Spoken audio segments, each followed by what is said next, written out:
just got home from work. I was making some scones. Come home, my family, oh, we're so hungry. We need some scones. Well, I'm the girl for you. What do you need with scones? You need jam.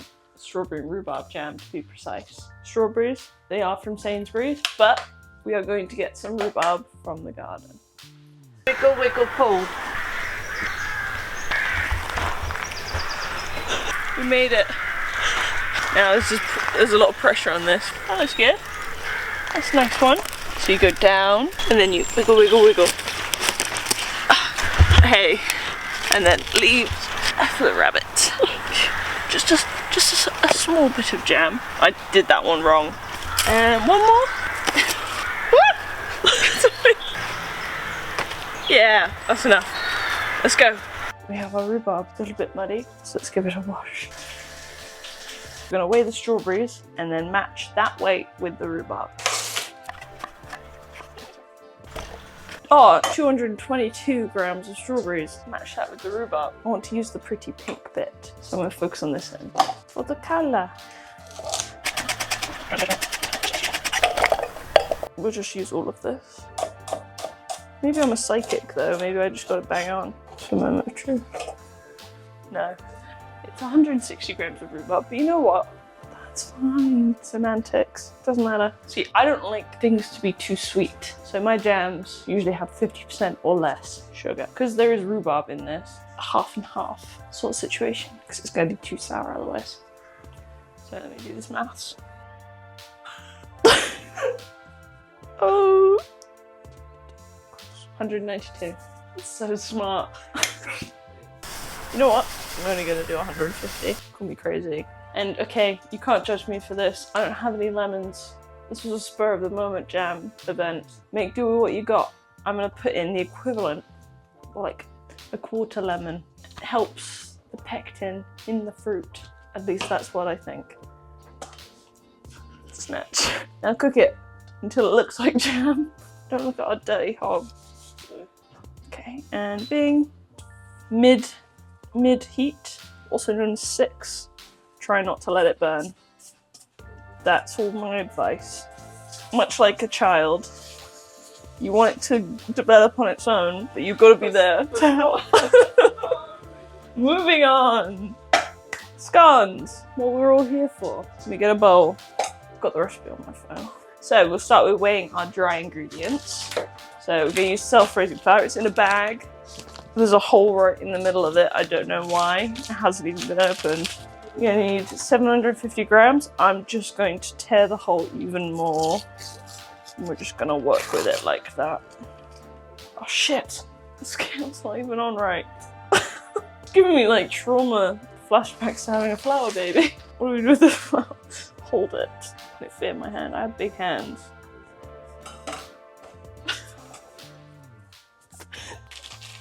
This is for family. They don't care. I wash my hands. It's fine. Actually making quite a lot of scones.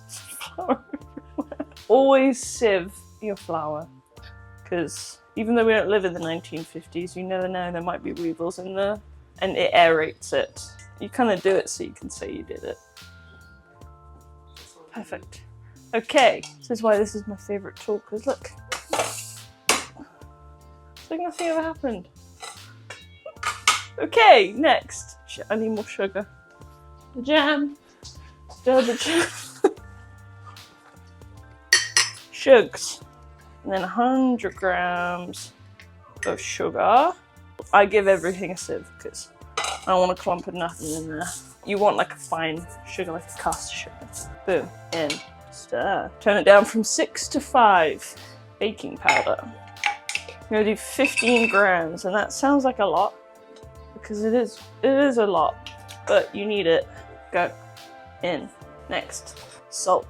I put salt in everything. Some people may consider some of the things I make to be too salty. You know what I'm saying? It's all subjective, isn't it? And I like salt, so we're gonna put 4 grams of salt. I don't even know if that was the right shoulder. Let's sieve them in. Boom, boom, boom. Done. Dry in. That's the biggest whisk you've ever seen. So get that whisk. Just make sure it's all nicely mixed up. There we go.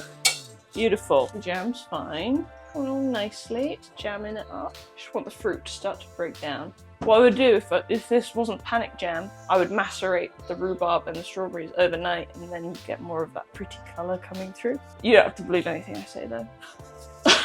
Next, I have 2 different kind of wet ingredients. Some buttermilk. We're gonna have 110 grams of that. 110. And then into that, you'll put milk. You can use cow's milk. We only have oat milk, but you only need like 140 grams. It's a really off-putting color, isn't it? I think I'm just gonna have enough in here. We'll go for 125 grams, that's fine. That's your first half of your wet. Now that will all go into your mixture, but then you want to weigh out your eggs. Now your eggs, you probably won't need all that's in the recipe. Depends. Sometimes you do, sometimes you don't. But you want 190 grams of egg.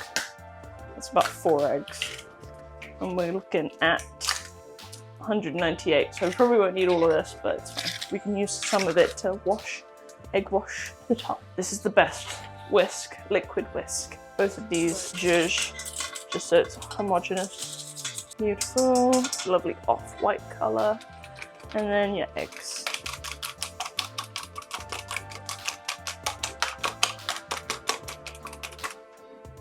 Okay, I always keep my butter in the freezer because I bake a lot. I buy a lot of butter, sometimes too much butter. And then I go, what do I do with the butter? I can't feed it to my family all the time. That'd be ridiculous. So I freeze it. And it comes in handy with recipes like this because you want your butter. You want all your ingredients really, really cold. So this is frozen.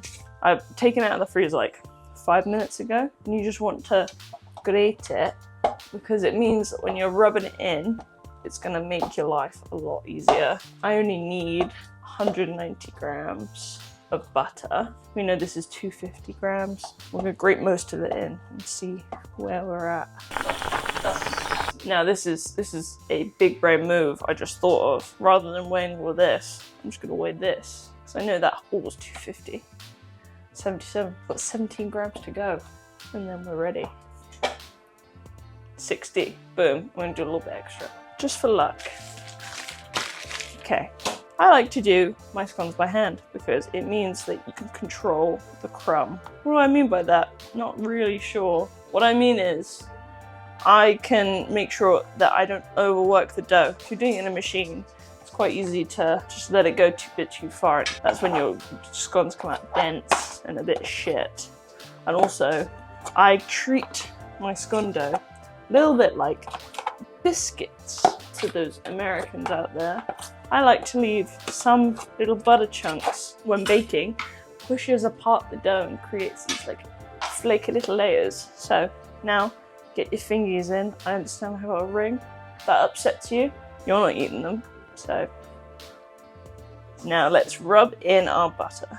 And because I've already grated it, it's pretty easy, but you want the majority of it to be the texture of fine breadcrumbs, as my grandma would say. Sometimes I do batches of this 4 times the size. This part of your wrist, oh my god, goes on fire. I don't know, I just gotta squeeze it. Or you could quite literally rub it in, but I don't know, I just do it like that. Seems to work. Make sure you've got your jam stirrer to stir your jam for you. We're basically at the point where I like to be. We've got some breadcrumbs, but we've got little chunks, little butter chunks, tiny little flecks that you get from grating. It's exactly what you want. Beautiful. Okay, now get a plastic scraper and we're going in with our buttermilk and milk mixture. So, oh fuck, I forgot the vanilla. This is a perfect point actually to add your vanilla. We've got very fancy vanilla. I'm gonna get flour all over this. I'll wipe it after. Can't be asked to wash my hands because I know I'm going straight back in. You use a spoon. Take this out, put it in. Now you've got vanilla all over your spoon. You've just wasted, what, like 5p? Don't do that, do this. Boom, done. I didn't get any flour on the inside of that, did I? No, we're fine. Mix it in. So, we're going into our bowl. The way I do it is I pour it around and I kind of bring in. I got a well in the center, We're gonna put all of this in, but do like this. Fuck, I didn't stir that vanilla in very well. So, scraper, you're gonna chop. You always want to keep one clean hand to move your bowl, and this is my dirty hand. I'm going to scrape, chop, putting up and chop, just like this. Kind of getting crummy. Yeah, turn that down. That's looking good though. No, not 2. Go like 4. You want it to bubble like that, so you know it's jamming. Once you're, I'd say, 75% mixed in with that, we're gonna go in with our egg. Again, as I said, you won't need all of your egg. So we're gonna do like that much to start with. And just same as the milk and buttermilk. Chop, chop, chop, chop. Chop it in. Go in with both your hands. So make sure you don't have all of the dry mix at the bottom. So I can tell that needs a little bit more egg. It's a little bit dry. Let's put another couple. Hey, we might need all the egg. I don't know. It's just mixing dough, isn't it? I'm chopping and I'm like fluffing. I'm not kneading, because that's how you get tough, gross scones. No one wants that. So you got a bit of like a shaggy dough going on now, but it's like coming together. We didn't use all the egg. Look at that, a yolk and a half we didn't use. We're gonna dump it out. Make sure your surface is clean before you do this. Boom. And now switch scrapers. Bring your dough together, fold it on top. Whoa. So create layers with the butter, and we're continuing to mix in the dry. Once your dough is all together, you kind of just want to stop. And you will see some dry patches, but the more you mix it, the more fucked it's going to be. Those little scraggly bits are going to bake up just fine. That's how much you want to mix your dough. Done!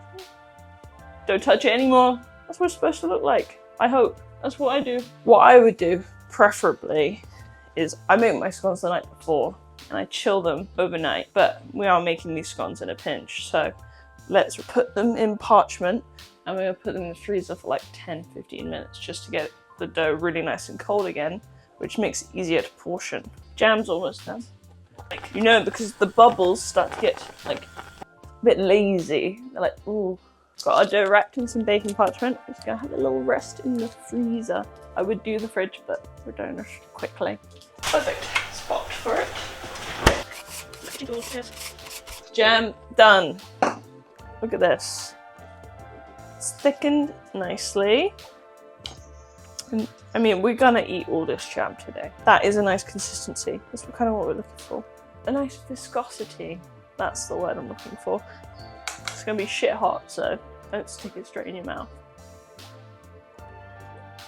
That's perfect, if I do say so myself.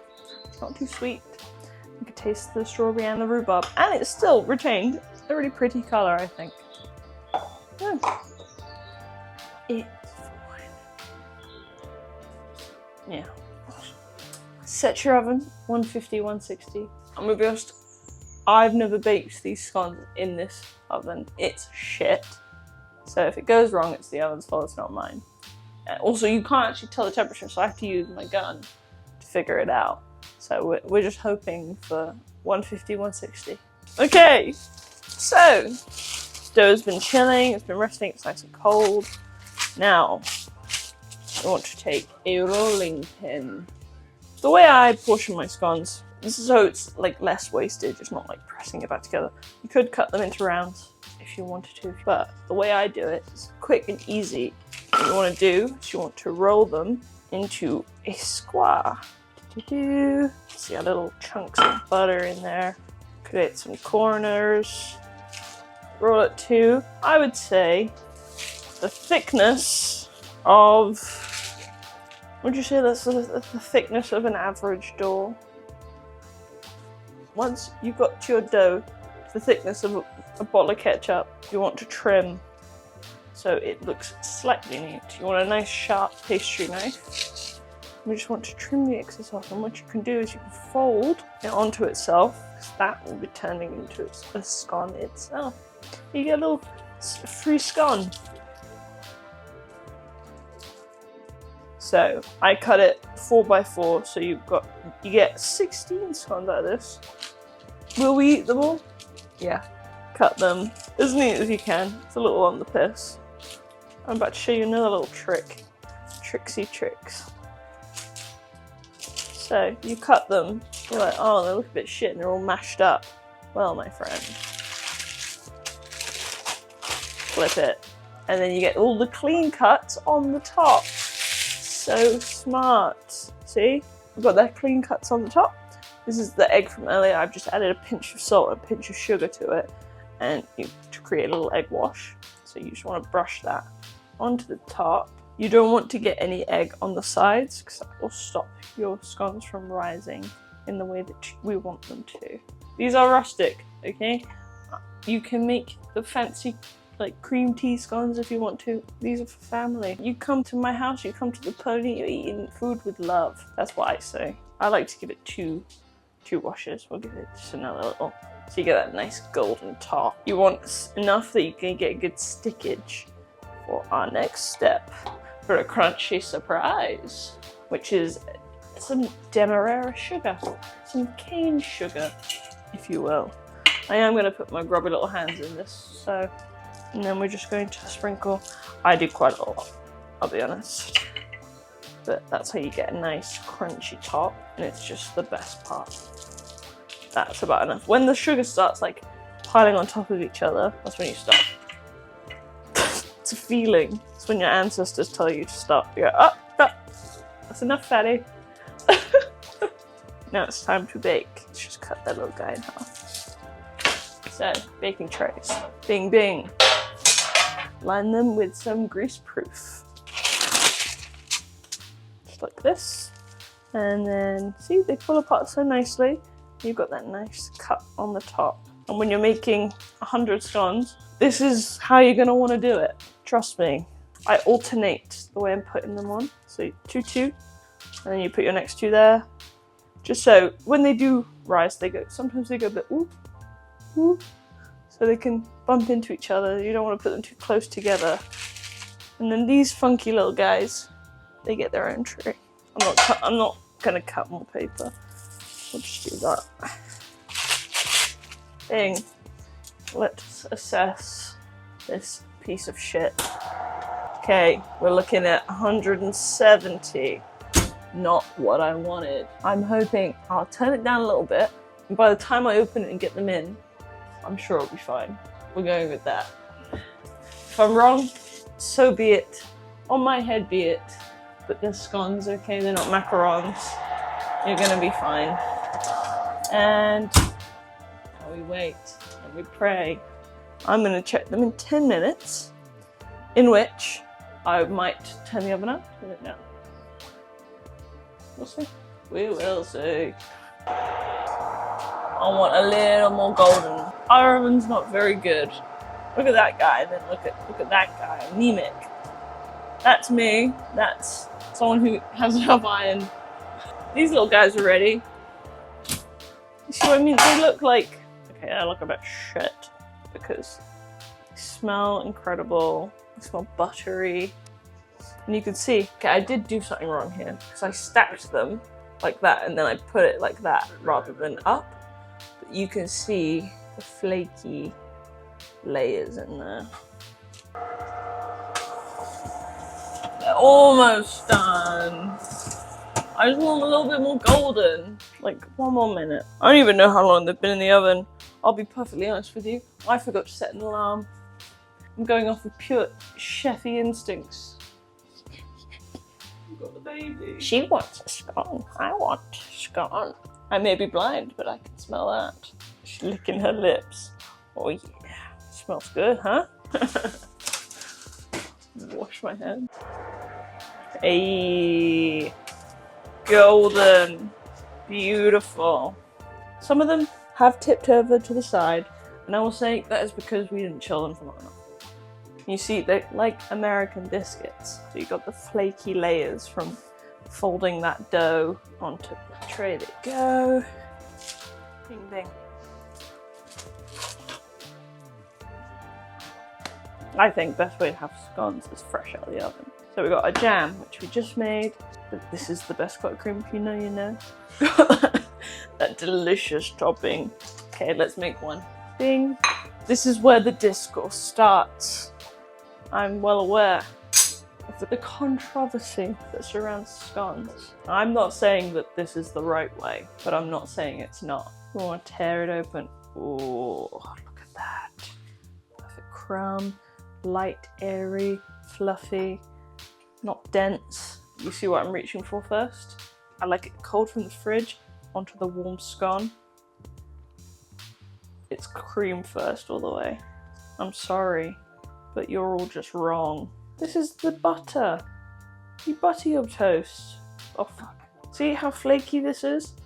I'm having trouble even putting the cream on. And then it's going to slowly melt into the warm scone. Delicious. Next, here's something I made earlier. It's a blue Peter moment. And oh, it's perfect consistency. That is perfect jam. Look at that. Put a little dollop of that. Just like so. Hey, still taste test. Go have the part with the crunchy topping. Oh no, this wasn't a wise choice to break it in half, but I did it anyway. I want to get in the middle. That's perfect. My dog's choking. Ah shint. Oh shit. Ah shint. Oh shit, she's dying. Ah shint, she's dying. She's fine. Back to the scone. Back to what's really important here. It's a perfect flaky consistency. Still warm from the oven. The jam is, dare I say, perfect. It's not too sweet. You've still got some of the sourness from the rhubarb. It's like one of my favourite things in the whole world. You can't fuck this up. Unless you put the jam on first and then you fucked it up. But hey, that's just my opinion. So anyway, jam and scones. Now, I say these will last about half an hour and they'll be gone. As it should be. But I hope you try making this at home with great success. I highly recommend with a cup of tea. Not made in the microwave. Thank you very much. Okay, we're done.